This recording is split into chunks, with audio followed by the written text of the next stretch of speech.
Hi everybody, Dr. Christians here standing in front of the heat pump and want to give you a little bit of a video walkthrough of this heat pump lab that we're going to be doing and try to give you some tips about how to collect good data on this system and hopefully get good answers. So walk through this video with me and we'll try to collect some good heat pump data.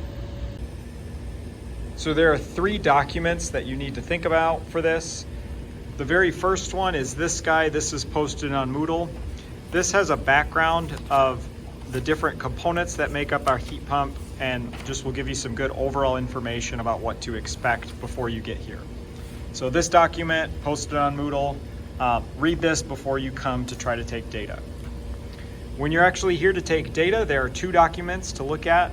One is this step-by-step guide, which is going to follow the same steps that I do in this video. And the second one is this data recording sheet that you'll find both of these here in the lab waiting for you.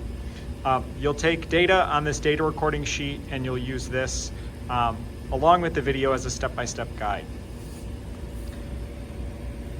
The heat pump experiment is a single person activity, but taking data can be with up to 3 people. So make sure you record your name and your partners.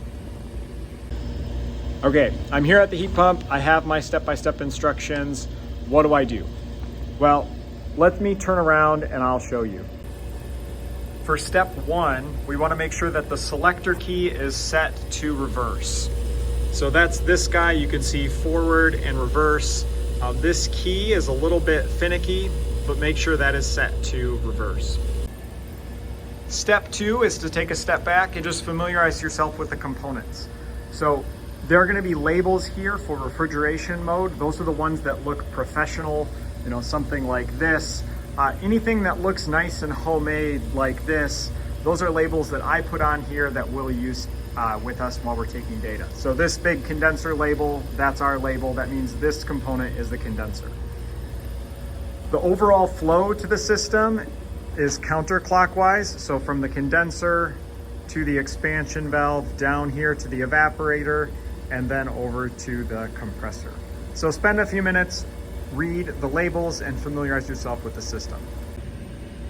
Okay, so if you look at our data sheet here, we're gonna first fill out this guy, state 1. So let's see what that looks like on the actual equipment.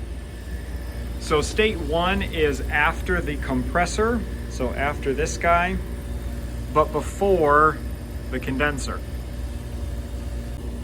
What it says on our sheet is I should be looking for T1 and P3.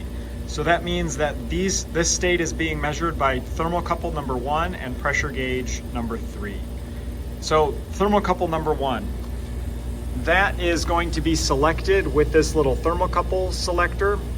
There are a bunch of different ones, 1 through 9. I'm gonna go all the way to thermocouple 1. It can be sometimes tricky to tell which thermocouple is which, but I'm here at thermocouple 1. You should see a number around this. It really depends on how long the system has been running. It might be something like 170, it might be closer to 200. You'll take the data that you're taking. This is after the compressor. So that is down here by the compressor. Physically, we're measuring this thermocouple. You can see this is TC1. It's in the tube that is right after our compressor. All right, P3. So this is the compressor discharge gauge. And how we're reading these gauges, if I get close, you can see this outer red ring. That's reading in PSI. So we're trying to read that as accurately as we can. The little dashes on the outer red ring. So as I'm looking at this, it's about 90 PSI, but I would want to measure a little bit more accurately. I'm reading the long skinny end, not this little thing that looks kind of arrowy. That's the back of the arrow. So this number over here, we want to read and record that. Okay, so we got the temperature and pressure data for state 1 using thermocouple 1 and pressure gauge 3. Now what we want to do is look inside the pipes and see what the phase is. This part can be a little tricky. So I'm finding this, what we call a sight glass, and I'm using a little flashlight. You can use your phone flashlight, and we want to look inside. And this is actually a pretty good example. So you can see that kind of yellowish liquid on the bottom. What we are looking for is the refrigerant, and that's not actually the refrigerant, that's oil from the pump. Sometimes this system can get oil inside of it. You can see there's maybe a little bit of it's hard to see in the video, a little bit of a ripple on the top just from wind going past it. That's the refrigerant flowing over that liquid. For the next state, we're going to look at this, and this is what you would expect to see if you saw a liquid inside. For this liquid, we're not actually sure if that's 100% liquid or if it's like some liquid and some vapor. We might not be certain about that, but we are certain that there is definitely liquid there. This one, not as certain exactly what's going on there, but we can tell from the combination of what we're seeing in temperature and pressure and from this sight glass that we do actually have vapor at this state. So this is going to be vapor. This one, we're not exactly sure, but we're certainly not purely in the vapor phase. We definitely have some liquid there, although we might not be 100% sure how much. Okay, so in that last little bit, you heard me explain a little bit about some of the challenges of taking data on this system. And that's something that we're going to have to look at more generally as we're collecting data and trying to analyze it. While we're collecting data, we're using pressure gauges, thermocouples, we're using these sight glasses. We're also going to be taking into account what each piece of equipment is doing. Like the condenser, is it actually condensing? The evaporator, is it evaporating? The compressor, is it compressing? And trying to just take into account the whole picture of what we're looking at to be able to turn the data that we're collecting into an accurate analysis. What we're eventually going to try to do with temperature and pressure information is get an accurate picture of the enthalpy, the H value, at each of these states, which could be challenging because if we miss the temperature by just a touch, if we're on the phase boundary, that could make us miss the enthalpy by a whole bunch. So just imagine if we're a liquid and I say we're 50 degrees or 52 degrees, that's a small difference, a small error. But if we're a liquid at 50 degrees, but at 52 degrees we're a gas, that's a big change in enthalpy. So we want to take the kind of totality of the information that we have into account, especially when we're very close to phase boundaries, and some of our measurement errors could or could not put us on the wrong side of those phase boundaries. So that's why we're looking at the phase, we're going to be looking at temperature, we're looking at pressure, we're trying to take accurate measurements throughout. But we also are going to have to take into account how we think the system, how we know the system must be working. Okay, so I'm going to quickly go over how you're going to finish out taking data for this, and then we'll end the video. Okay, so we just recorded the phase data for state 1. We're going to flip this over and we're going to do the same for state 2 and state 4. Measure the pressure and phase for state 3, so just follow these instructions. The labeling on these photographs and the labeling on the actual equipment might be slightly different because I have to remake that every year, but I'll try to make them similar. All right, you'll keep going. Again, on your data table, things should be fairly straightforward. Then you'll get to step 7 and step 8. For step 7, this is the expansion valve. So let me just check with you on that. So we have actually 3 separate expansion valves in this system. We have a capillary expansion valve, a TEV, and then this is the hand expansion valve. So these 2 expansion valves are currently closed, and we're operating the system based off this hand expansion valve. And what we're going to want to do is take a thermocouple and try to measure the temperature on this side, on the cold side of our expansion valve. So what you're going to do is take one of the multimeters with thermocouples that you find here, and you're going to hold it against this pipe and try to measure as accurately as you can sort of the coldest temperature that you find in this region here. Okay, so you took that temperature. It might not be the most accurate temperature, but it gives you some information. You know at least that it's not warmer than the temperature that you measured. The last thing we want to do is we want to look at the power input to the system. And what that's going to be is around the back. Okay, so we're gonna go around the back of the instrument and we're gonna find the plug. And if we look, it's a little hard to see, but I wanna make sure that this is set to watts so that our units are watts. So you can hit the little watts button if that's not the case. And right now it's about 315 watts. I'm just gonna take that and record the value. Okay, that power reading, 315 watts, is the power of the compressor, but it's not just the compressor. So our condenser here has some fans going. So the power that those fans are drawing, the evaporator has similar fans. The power that those fans are drawing are also as part of that 315 watts. So if we want to understand the compressor's power specifically, what we're going to have to do is turn those off. So let me show you how to do that. Okay, you're going to go back to this. These dials are going to turn the fans off. As soon as we turn the fans off, the values of everything are going to change because our condenser is no longer working the same as what it was before. Our evaporator is no longer working the same. So you're not going to want to wait for a long time with these off. These dials, you can see where they're pointed right now, they're going to turn and the fans are going to get faster. Maybe you can hear that. And then it's going to click off. The fans are going to get faster and then it will click off. Now I want to very quickly run around to the back of the system and record this value. You can see it dropped a little bit. As I wait here, the number is going to continue to change, but I don't want to get the number as it's changing. I want to get it kind of right now, and then go turn my fans back on so my system is back to operation. So I'm going to record that number, then run back here and turn my fans back on and set them back to the values that they were marked at. Okay, so step 9, we just did step 9. Step 10, did you turn the fans back on? So it's really important that those fans are turned on. It's also really important that we turn them the correct direction.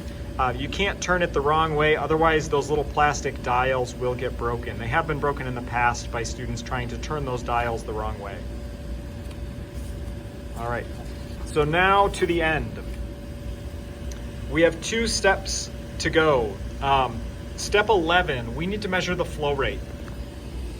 That's going to happen over here at this flow meter. The problem is our system is operating in reverse. So our flow is going this way and then would be going down through that flow meter. So we don't currently have any flow. Instead, we actually are going up and around and down through this check valve. And that's the way we're bypassing our flow meter. So what we need to do is change our system from operating in this direction, right, counterclockwise, to operating clockwise. So that's what we're going to do with our reversing valve. So this reversing valve here is taking the output of the compressor, which is this pipe, and selecting either pushing it down this right-hand pipe, which brings it over to that component, or pushing it down this left-hand pipe, which brings it up to what is our condenser. So wherever this goes, that component is going to be the condenser. So right now it's going out the left side and this is our condenser. But if I switch it out the right side, now that will be our condenser. Because our evaporator and condenser are essentially the same pieces of equipment, it's tubes with fans blowing across, we can switch those very easily in terms of their function. Right now, this is blowing warm air inside of our home.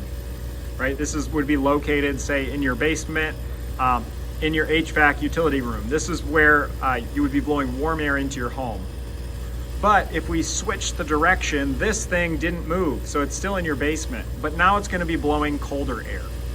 So let's see how that works. We're going to take our little key. It has to be inserted all the way. And we're going to switch it from reverse to forward. You should be able to see all of this frost melting fairly quickly. There it is. You should also see now a reading on the flow meter. So once we have it switched from heat pump mode to refrigeration mode, now we've switched where our hot air is blowing and where our cold air is blowing. So with one device, we've been able to heat or cool the space, which is pretty cool. This, now instead of being the condenser, is right what it was in Intro Lab. It's now the evaporator. So this is now, it hasn't moved locations, but it's changed functions. It's now blowing cold air into our inside. We're gonna wanna give the system a few minutes for the pressures and temperatures to equilibrate before we actually measure the flow. But it might be fun at this point, just walk around and touch some of the pipes. What was cold, is it now hot? What was hot, is it now cold? Look at some of the pressures and temperatures changing. It's especially interesting to look in those little sight glasses, those little windows, and you can see the phase changes happening. You can see, the liquid where there used to be gas, and the gas where there used to be liquid, and you'll see some of the boiling processes happen. So take a couple minutes. You want to wait about 4 or 5 minutes before you record the flow rate. But once the system is about equilibrated, we can go and check the flow rate. So let's do that now. All right, I've waited a couple minutes. The system is not equilibrated, but it's relatively equilibrated. And what I'm gonna do, maybe wipe off some of the condensation, I'm gonna record the flow rate. So as I'm looking here, you see this little ball. I'm going to try to read at the middle of the ball. So with the settings that it is now, this would be reading about 63 to 65, somewhere around there. I would say maybe 63 or 64. Obviously it's jumping around a little bit, but that's okay. We're gonna do our best to try to read where that is. Again, you might need to wipe it clean, wipe it dry before you can actually take a good read. So read from the center of the ball, not the top, not the bottom, the center, and you should get an accurate estimate of the flow rate. All right, so we're done with our experiment. We're done with our data collection.